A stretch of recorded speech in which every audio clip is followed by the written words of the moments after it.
la madre Rusia.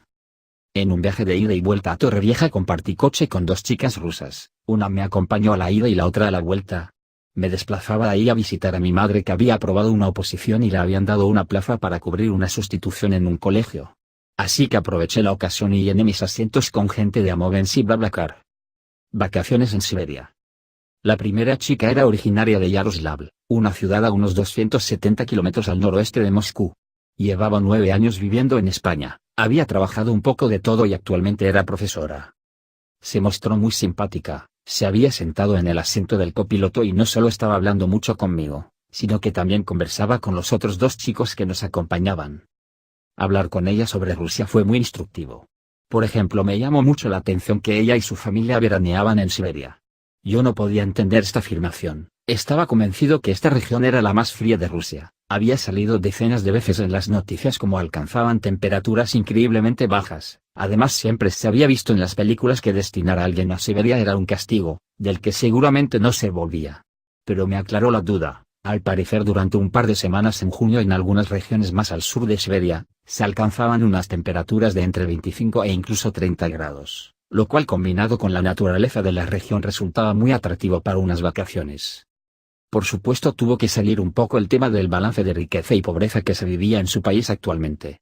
Comentamos cómo la mayoría de riqueza se concentraba en Moscú, en un intento de que ésta fuera como un baluarte de la grandeza rusa. Se podría decir que San Petersburgo también recibía algo de este mérito económico, su proximidad a Europa y el mar Báltico la convertía en la segunda ciudad más importante de Rusia vista desde Occidente.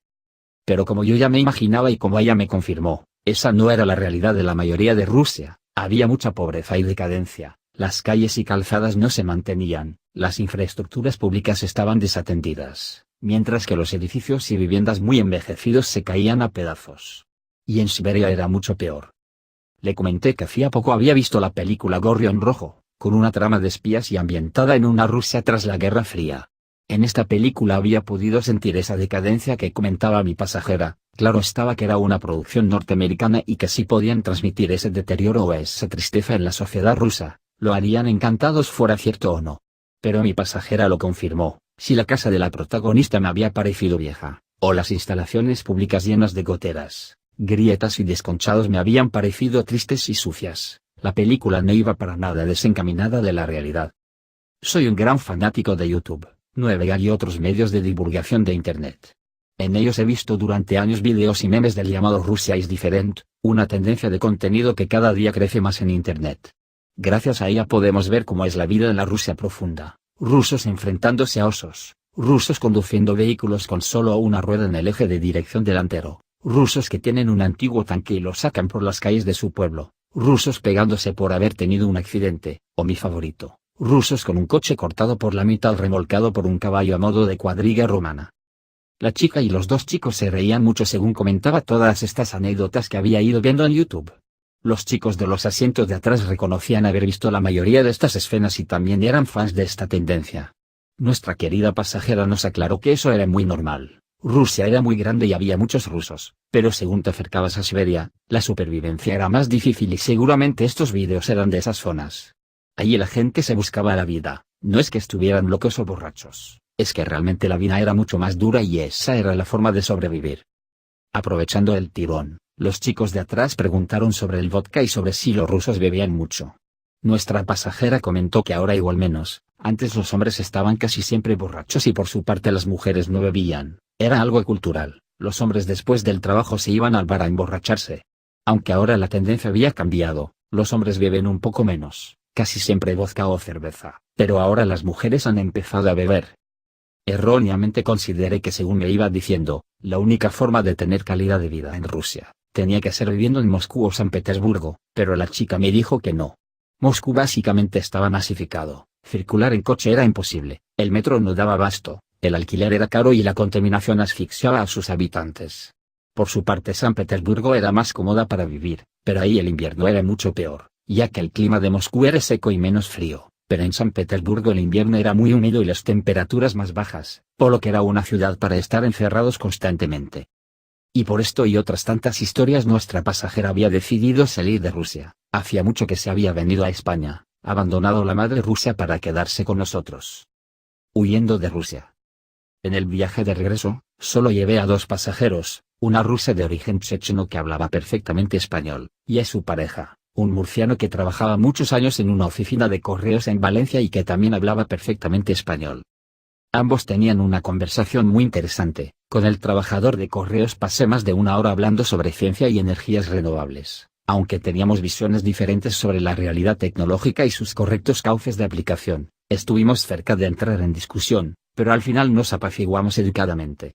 Quizás esto hizo que tras un viaje magnífico me valorara tan solo con un 4/5, pero bueno, esto me había pasado ya mucho, así que ya no me preocupaba. Avanzado el viaje, intenté introducir a su pareja en nuestra conversación. Ella se había mantenido callada la mayoría del viaje. Le hablé sobre mi anterior pasajera rusa, la cual había ampliado mi visión de Rusia más allá de los vídeos de YouTube. Mi nueva pasajera me contó que se dedicaba a tareas de integración social, trataba con gente en riesgo de exclusión y con refugiados de guerra. De hecho, ella había estado como voluntaria en alguna llegada masiva de refugiados de Siria. Se sentía muy identificada porque ella hacía casi 20 años, había salido huyendo de su país durante la Segunda Guerra de Chechenia. La guerra le había marcado, consideraba que debía hacer lo posible por ayudar a personas que como ella, habían tenido que salir huyendo de sus casas porque no tenían garantías de sobrevivir. Su historia era realmente triste, una historia de pérdida y miedo. Antes de empezar la guerra, surgió un linchamiento interno entre los afines o no al régimen ruso. En aquel momento Boris Yeltsin dirigía a Rusia, se habían bloqueado el libre tránsito de rusos entre sus sujetos federales, una especie de estados o provincias que conformaba la Federación Rusa. Su marido en ese momento, era militar y cuando se enteró de la situación que se les venía encima, la agarró a ella y a su hijo y a escondidas les sacó del país. Por lo visto cobraron un último favor de un amigo de su marido, aunque les costó la ruptura de esta amistad, pero falsificaron unos pasaportes y consiguieron escapar de Chechenia hacia Europa. Comentó que su marido luego tuvo que regresar, fue reclamado por Rusia. No aclaró el resultado de este regreso, pero me lo pude imaginar ya que en el resto de la historia solo aparecía su hijo y ella. Su actual pareja no intervino en la conversación, seguramente ya había escuchado muchas veces esta historia y le era difícil lidiar con ella. Lo narró como si fuese una película de espías, una huida a través de una persecución, escapando al parecer con una gran pérdida. Escuché atento, sobrecogido por el drama que había vivido y contemplé otra cara de Rusia más cruel, que contrastaba con las divertidas anécdotas que habíamos comentado en el viaje anterior. Al final del viaje había podido ver y aprender de estas dos formas de vivir la dura vida en Rusia.